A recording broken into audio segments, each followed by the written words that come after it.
Bonjour et bienvenue à tous. Je vais faire un petit peu, je pense, avec ce petit chien qui crie, une petite séance de podcast avec des petites choses que j'ai à vous dire, que j'ai à vous partager selon l'évolution de mon petit voyage. Donc là, ça fait bientôt, dans quelques jours, je dirais à peu près lundi, il me semble que ce sera potentiellement pas lundi. Bref, en tout cas ça va faire un mois que je suis en Angleterre et beaucoup de choses, on va dire, sont arrivées, mais du point de vue plutôt à l'intérieur. Des changements plutôt mentaux qui ont permis d'apporter plus ou moins des changements physiques, on va dire. On va dire ça comme ça. Premièrement, j'ai installé du coup une nouvelle routine. Donc là, au bout d'un mois, je comprends beaucoup mieux comment fonctionnent un petit peu les habitudes des Anglais. Et il y a beaucoup de choses aussi qui changent de chez nous. Hein. C'est logique, c'est un nouveau pays, c'est pas quelque chose de juste voyager à l'autre bout de la France ou quoi que ce soit, même si quand on voyage juste à l'autre bout de la France, on voit quand même des gros changements par rapport à peut-être nos habitudes, mais ça reste quand même assez national. On va dire qu'on retrouve à peu près les mêmes plats, à peu près les mêmes choses, partant du principe que la personne, évidemment, ou que la famille est vraiment dans on va dire, une optique traditionnelle du pays. Voilà. Je parle pas des personnes qui apportent leur culture et tout ça, qui est fantastique. Hein. Mais du coup, ça change beaucoup plus. Enfin bref. Dans tous les cas, ici, il y a beaucoup de choses qui changent. Déjà, rien que tous les jours, je prends une petite... je dirais plutôt 4 heures. C'est pas une petite, mais 4 heures pour faire une balade dans la nature. Et j'en avais besoin. Vraiment besoin. Je sais que les jours où j'ai pas le temps de le faire, ou alors que je le fais pas, j'ai un peu... Je suis un peu, on va dire, moins performante, plus renfermée, plus... c'est moins joyeux en fait. Parce que je sais pas, j'ai besoin de faire cette balade vraiment dans la nature. J'ai besoin d'écouter les oiseaux. Et c'est incroyable, il y a tellement de corbeaux en Angleterre que c'est incroyable. À Londres, il y a beaucoup de corbeaux. Il y a beaucoup d'écureuils aussi, partout. Et ils n'ont pas vraiment trop peur des humains. Ils s'approchent assez près. Bon, ils vont pas se laisser toucher. Enfin, pour l'instant, j'ai pas réussi à en toucher un seul. Donc, mais c'est vrai que la nature ici, elle est incroyable. Et il y a beaucoup de renards qui, malheureusement, ça par contre, avec toute l'urbanisation, ils sont en train de mourir de faim. Donc c'est quelque chose qui est vraiment...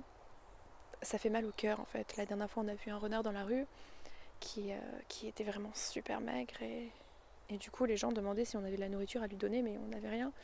On était en train de se balader, on était là, je suis désolée mais on n'a rien à lui donner et le pauvre renard, du coup il nous regardait avec ses petits yeux. J'aurais tellement aimé lui donner quelque chose mais j'avais rien sur moi. Donc je pense que la prochaine fois que je vois un renard comme ça, et que j'ai quelque chose sur moi, évidemment que je lui donne quelque chose. Mais là, pour le coup, c'était pas possible. Et ça fait mal au cœur de voir ça, parce que d'un autre côté, on voit la nature qui est si belle, et heureusement qu'ils ont préservé ce parc. C'est un mélange de parc et de forêt, en fait. Il est tellement immense, le parc, que c'est incroyable. Ils ont installé à peu près des bancs partout. Euh, donc ça peut être bien comme pas bien, hein, évidemment. Hein. Chacun voit la vision qu'il a de, mettre plein d'urbanisation, de bancs, etc. dans un parc, mais en tout cas ils l'ont laissé comme il est. C'est-à-dire qu'il y a énormément de verdure. Enfin, vraiment, quand on se balade, c'est une forêt-parc. Je sais pas trop comment expliquer ça, mais il y a à certains endroits très peu. Donc j'ai vu un seul en plein milieu d'une forêt, un seul parc pour les enfants. Je sais plus comment on dit en français, je commence à perdre mon français, c'est incroyable.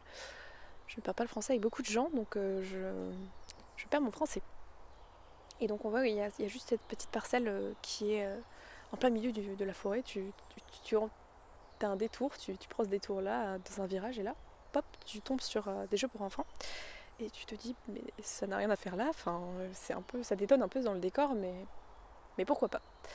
Donc il y a ça, et après il y a toute une partie aussi qui est vraiment genre au début du parc, vraiment là où il y a toute l'urbanisation qui est vraiment juste à côté des comment dire, des des habitations, voilà. Et c'est là où je suis, hein, juste à 2 minutes à pied vraiment du parc, par une entrée en plus qui est réservée aux riverains. Donc voilà, c'est un peu l'entrée secrète. Et donc on y accède par là et c'est vraiment genre magnifique. Bon là il y a une grande étendue d'herbe où évidemment beaucoup de personnes viennent se reposer un petit peu.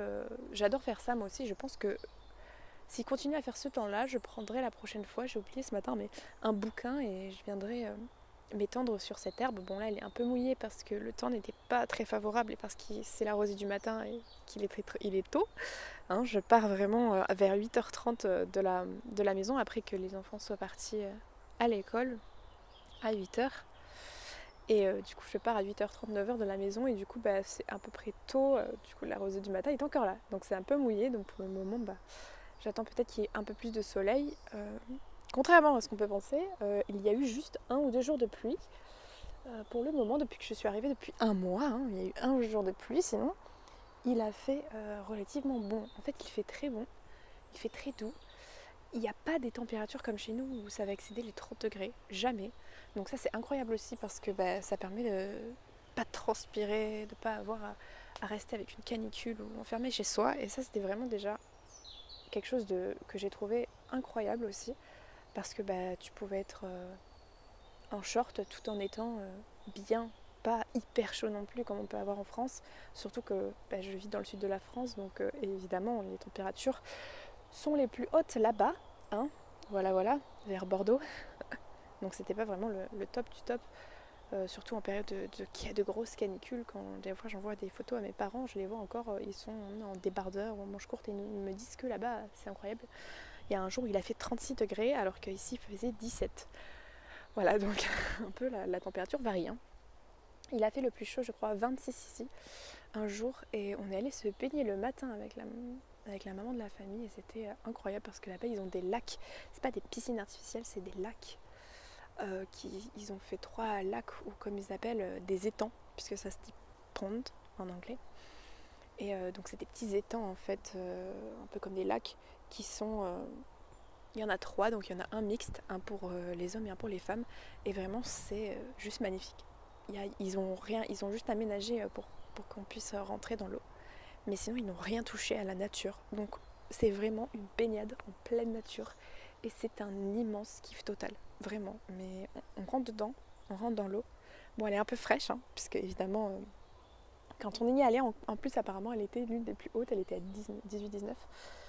Et donc on y est allé et en plus il faut rentrer, puisqu'il y a des gens qui font la queue, puisque beaucoup de personnes y vont, il ne faut pas croire, mais beaucoup de personnes y vont. Et donc il faut rentrer rapidement et un petit peu froid au début, mais tout de suite après, enfin, c'est incroyable. Tu nages vraiment entre dans un petit lac, un petit étang où vraiment tout autour tu as la nature, tu as les arbres, tu as le reflet des feuilles et du soleil sur l'eau. C'est vraiment magnifique. En plus, quand on est à peine rentré dans l'eau, il y a un immense oiseau qui ressemblait à un héron, mais je ne sais pas si ça peut potentiellement être un héron. Je me pose des questions quand même. Et qui est venu se poser sur une branche juste devant nous en poussant un cri mais majestueux. C'était incroyable et j'avais vraiment l'impression d'être dans une sorte de paradis comme je veux. Et c'est incroyable parce que justement, cette petite chose-là, toute cette chose-là, pourquoi je vous raconte, parce que j'ai commencé quand même en disant que j'avais eu des changements mentaux physiques. Et donc, je veux dire, attendez, mais elle nous parle d'un parc là depuis tout à l'heure, mais justement, ça en fait partie. Ça a vraiment beaucoup appuyé le fait que je veuille vraiment vivre à la campagne, dans à l'orée d'une forêt ou d'un bois, et vraiment genre vivre à la campagne. Euh, pas en urbanisation. Déjà ça c'est clair et net, même si ici on est en zone 2 de Londres. Donc zone 1 c'est tout ce qui est les endroits touristiques avec Buckingham Palace, the Tower Bridge, London Bridge, etc. etc. Piccadilly Circus et tout ce que vous pouvez imaginer quand vous parlez de Londres. Et zone 2 c'est juste la zone à côté, donc ça fait vraiment genre... en fait en 30 minutes de marche on est dans le centre de Londres en fait. Voilà. Donc c'est vraiment... On est quand même dans une zone très très très urbanisée, très centralisée aussi dans le centre de Londres. Donc c'est un peu quand même la nuit. Enfin, j'entends beaucoup déjà dans les appartements, on entend, comme peuvent entendre des personnes dans des appartements, des gens qui marchent, des gens qui font du bruit en haut, puisque nous on est vraiment au rez-de-chaussée, donc vraiment des personnes qui marchent, qui font du bruit. Et moi, ma chambre donne directement sur la rue. Et donc du coup, à la fenêtre, quand je dors la nuit, j'entends beaucoup l'ambulance. Les ambulances ici ont une tonalité. Nous, c'est hyper grave quand les pompiers ou les ambulances, ici, c'est hyper aigu. Et ça, mais explose les oreilles, vraiment, quand ils mettent leur alarme et leur gyrophare, ça explose les oreilles et les yeux, parce que c'est bleu dans tous les sens. Vraiment, c'est... Au moins, tu le vois, tu l'entends, ça c'est sûr. Mais du coup, la nuit aussi, tu le vois, tu l'entends, enfin... Parce qu'ils n'ont pas de volet aussi, donc... je ferai quand même, je pense, une petite vidéo qui racontera un petit peu les différences qu'il y a entre ici et chez nous. Parce qu'il y en a quand même pas mal que j'ai quand même vu, mis à part le fait qu'ils ont le volant à droite. Voilà. Mais, donc voilà, donc déjà c'est hyper bruyant, et j'entends des gens qui parlent la nuit, etc. Donc c'est pas vraiment super top pour le repos, ça permet pas une phase de repos très profond non plus. Donc au début j'avais vraiment du mal. Les 3 premiers jours j'ai vraiment eu du mal à vraiment trouver le sommeil, à m'endormir, etc. Parce que c'était vraiment compliqué avec tous les bruits qu'il y avait. Il y avait aussi les bruits des canalisations, enfin bref, c'était un peu l'horreur. Maintenant ça va beaucoup mieux. Et j'ai trouvé un petit peu ma routine justement de comment je fais. Et je suis super fatiguée, du coup vers 21h, je vais me coucher vers 21h, 22h, je n'en peux plus, je vais me coucher. Donc vraiment pour moi c'est important de vivre dans un endroit où il y a de la nature. Donc vraiment j'ai toujours voulu là depuis, je dis toujours mais là depuis quelques années, vivre à la campagne. C'est quelque chose, je me dis je veux vivre à la campagne dans une espèce de cottage avec un orée de forêt pour pouvoir déjà, ça va très très bien avec le métier que je veux faire, donc herboriste, qui est vraiment très proche de la nature aussi, avec je pense avoir mon propre potager, mon propre aussi ma propre culture de plantes médicinales, etc. Et vraiment, évidemment, ce serait possible de le faire en urbanisation, dans une grande ville, mais moi je ne souhaite pas vraiment vivre dans une grande ville, sachant que c'était un peu mon rêve avant. Je voulais vivre dans une grande ville vraiment du style New York ou Tokyo, quelque chose comme ça. Mais non, j'étouffe en fait. Déjà rien que quand je suis arrivée, comparé à Bordeaux, où quand même il y a pas mal de pots d'échappement, ici à Londres, enfin j'ai toussé comme pas possible. Et je me suis dit, attends, mais c'est ça le... Enfin ça j'en veux pas quoi. Je veux pas tousser comme ça. Rien qu'en sentant les pots d'échappement, la pollution qu'il y a. Du coup je suis bien contente d'être à côté d'un parc pour pouvoir m'y balader tous les jours et vraiment passer en fait le plus clair de ma journée quand je travaille pas ici, dans ce parc, à profiter, à marcher, à découvrir. Et du coup, ces changements-là ont fait que je suis beaucoup plus apaisée, je suis beaucoup plus relaxée. Voilà, c'est quelque chose que j'ai remarqué, c'est incroyable aussi, puisque du coup, je fais moins attention aux petites choses qui sont irritantes, puisqu'on a toujours ce côté de faire beaucoup plus attention aux choses qui nous mettent en colère qu'aux choses qui nous rendent heureux, parce qu'on a beaucoup trop tendance à avoir pour acquis tout ce qui est un peu dans le monde, on va pas se le cacher, tout ce qui nous appartient, on a tendance à l'avoir pour acquis. Mais du coup, moi je me lève, je suis vraiment dans un truc de... je remercie, genre, merci pour me permettre de pouvoir me balader, merci pour ce beau temps, merci pour cette belle verdure.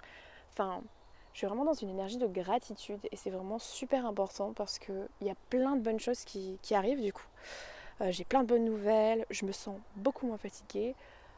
Depuis que je participe pas du tout, mais depuis que j'ai inculqué cette énergie de gratitude et de prendre soin de mes énergies en fait, dès que j'ai un peu commencé à pratiquer tout ce qui était un peu spirituel, j'ai depuis lors jamais été malade comme avant. Je n'ai jamais été malade comme avant. Et ça a aussi contribué aussi au fait, je pense, j'ai écouté un podcast d'une personne formidable, je mettrai sa chaîne en description, et franchement incroyable. Et ce qu'elle disait était vrai, véridique. J'avais jamais fait le rapprochement avant, mais je suis végétarienne en fait depuis octobre 2020. Donc ça va bientôt faire 1 an. Ouh, j'avais même pas remarqué.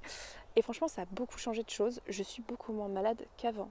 C'est-à-dire qu'elle aussi, elle soulignait le fait qu'elle avait beaucoup d'angines blanches. Et moi aussi, j'étais arrivée à un stade où j'en avais beaucoup, à tel point qu'on avait été voir un spécialiste qui m'avait dit, à ma mère et moi, eh bien, écoutez, si elle a encore une angine blanche, on va devoir lui l'opérer des amygdales. Enfin, parce que là, ça fait beaucoup. Ça fait 3 ou 4 angines blanches qu'elle a en l'espace de quelques mois. Ça fait beaucoup quand même. Et donc du coup, j'étais quand même pas très chaud pour me faire opérer. Hein. C'est vrai qu'une opération, moi les hôpitaux, j'aime pas du tout ça. Même si je veux faire un bruit, c'est que je soigne des gens. Oui, c'est un peu contradictoire, mais bon. C'est pour ça que j'ai choisi le côté naturel de la chose. Et, euh, et donc on m'a dit, bah écoute, voilà, si tu vas te faire opérer. Et moi j'étais là, j'ai pas du tout envie, non. Et puis au fur et à mesure, c'est pas pour ça du tout que je suis devenue végétarienne, mais au fur et à mesure, genre j'aimais de moins en moins la viande, enfin, je me disais, enfin, ouais c'est sûr, mais ça sert à quoi en fait. Et je voyais de plus en plus aussi, je pense que c'est aussi cette part de, quand on rentre dans le spirituel, etc., le fait de se dire, bah, on voit beaucoup plus tout ce qui est vivant, toutes les énergies qui sont autour de nous. Et moi, vraiment, c'était l'idée de manger des cadavres, en fait. J'étais là, ok, ben, je ne veux pas manger des cadavres d'animaux, en fait. Non, je ne veux pas manger des cadavres d'animaux. Et donc le podcast que je vous mettrai en barre d'infos est vraiment très, très, très important et a vraiment souligné des points qui étaient importants. Parce que c'est vrai qu'on mange de l'énergie qui est morte. Quand on mange de la viande, on mange de l'énergie qui est morte, on mange, et bien tout simplement, moi je dis ça comme ça, des cadavres. Enfin, il y a beaucoup de personnes qui m'ont demandé, mais pourquoi tu es devenue végétarienne, ça sert à quoi? J'ai même ma grand-mère qui m'a dit, c'est qu'une mode, ça va passer. J'étais là, bon, alors déjà non, premièrement non. Et ensuite de ça, j'ai beaucoup moins de problèmes de digestion aussi. Mais écoutez, moi je respecte les personnes qui mangent de la viande, donc respectez-moi en tant que personne qui n'en mange pas. Voilà, je vois pas le problème en fait, le quelconque problème qu'il peut y avoir. Mais surtout, pour moi, c'était manger des cadavres en fait. Je n'ai pas envie de manger des cadavres. Déjà, rien que ce soit des animaux qu'on a domestiqués, que ce soit le cheval ou le lapin. Moi déjà, c'était impossible pour moi d'en manger. Le cheval, le lapin, j'avais un dégoût.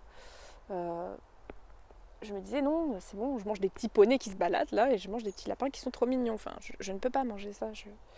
J'avais un dégoût pour ça, ça me rendait mais des fois malade. Genre, je me disais mais je ne peux pas manger ça, qu'est-ce que t'as fait? Enfin, bref, c'était quelque chose, un petit peu de torture. Mais je me dis j'en ai pas besoin. J'en ai pas besoin. Au même titre que nous, on ne mange pas, je vais pas manger les animaux. Voilà. Je vais manger ce que la nature nous offre. Parce que la nature, elle fait en sorte qu'il y ait des choses qu'elle nous offre. Donc tout ce qui est végétal, tout ce qui est fruits et légumes, etc., qui vont grandir, arriver à maturité, et ensuite qui vont, hop, ils ont un cycle de vie qui est très, qui est très court. Hein, quand vous avez un fruit qui arrive à maturité, vous le laissez une semaine après, il est mort. Alors qu'un animal, si vous ne le tuez pas, il peut vivre des années, comme nous en fait. C'est pour ça que la nature nous a donné ça pour nous nourrir. Et donc moi je suis partie du principe que je vais prendre ce qu'a la nature, la remercier et l'aider justement à pouvoir faire grandir encore plus de choses dans ce stade-là, sans pour autant tuer quelqu'un ou un animal. Enfin voilà, je pars dans des explications un peu trop... Voilà. Et du coup, c'est vrai que depuis que j'ai arrêté la viande, je n'ai plus eu d'angine blanche du tout. Je ne suis plus malade autant qu'avant. Puisqu'avant, j'étais presque constamment malade, à avoir le nez qui coule, etc., etc. Je ne suis plus du tout malade. C'est-à-dire que là, ça fait longtemps que je ne suis pas allée voir un médecin pour maladie. Et je suis bien contente parce que du coup, ça veut dire que je vibre dans une énergie qui est positive et qui est haute et pas une énergie négative qui attire tout ce qui passe, quoi. Donc au moins je suis contente et je suis mieux que jamais. Au niveau des changements physiques du coup, parce que je vous ai voilà, je fais un peu de sport tous les matins du fait que comment dire, que dès que je me lève en fait, je me lève à 6h du coup, parce qu'à 6h30 on doit préparer le petit déjeuner pour les enfants. Et donc à 6h je me lève, je fais dans mon lit des exercices de gainage, etc. pour le ventre, puisqu'après je vais me taper 4 heures de marche, donc niveau jambes on est bien. Et le matin c'est moi qui presse les oranges, donc niveau bras aussi ça fait en fait tout le workout de la journée est fait en l'espace de la matinée, quoi. Donc C'est quand même pas mal. Moi, je trouve que c'est quand même pas mal et ça me va comme ça. Et du coup, niveau physique, je me sens beaucoup mieux, beaucoup moins essoufflée, etc. J'ai aussi eu très très mal aux jambes, courbatures et tout pendant les premiers jours. Là, mais du tonnerre, de l'enfer. Je peux marcher 4 heures sans m'arrêter. Je marche 4 heures. Je prends des vidéos, des photos, etc. Je suis très bien et je pourrais ne pas m'arrêter. Hier, j'ai regardé, en tout, j'ai marché 7 heures. Incroyable. Je n'avais jamais fait ça. Incroyable, marcher 7 heures. Ça me va totalement. Donc c'est pour vous dire que voilà, les petits changements arrivent dans nos vies quand on s'y attend pas et quand on pense peut-être pas forcément.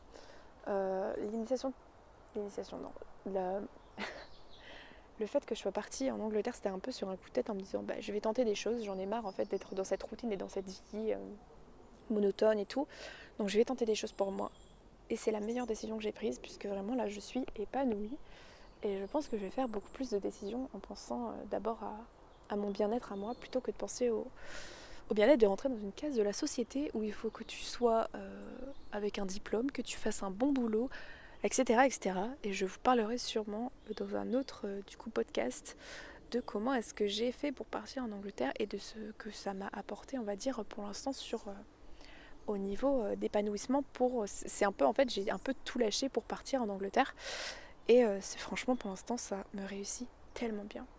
Donc voilà. En tout cas, merci beaucoup d'avoir écouté ce premier podcast qui est un peu parti dans tous les sens, hein, on va pas se le cacher. D'ailleurs, je fais ce podcast en pleine nature, donc si vous entendez le vent, les oiseaux, je suis désolée, parce que j'ai pas vraiment mon matériel. Hein. Je suis partie vraiment avec un peu de choses dans ma valise. J'enregistre avec mes écouteurs, c'est pas vraiment le meilleur qu'on puisse faire, mais voilà. Hein, c'est quand même quelque chose qui me tenait à cœur de faire ça, et puis voilà, j'avais envie. Donc je me dis, si j'ai envie, c'est que mon âme a aussi envie de le faire, donc c'est que je partage avec vous un petit peu ces expériences et je ne sais pas si ça vous en aidera quelques-uns ou pas, mais en tout cas ça me fera de bons souvenirs et de réécouter tout ça, voilà, ça me fera plaisir. Donc merci beaucoup pour tous ceux qui auront écouté ce podcast. En tout cas moi je vous souhaite une très bonne journée dans la bienveillance et dans la beauté de l'instant et bisous tout le monde.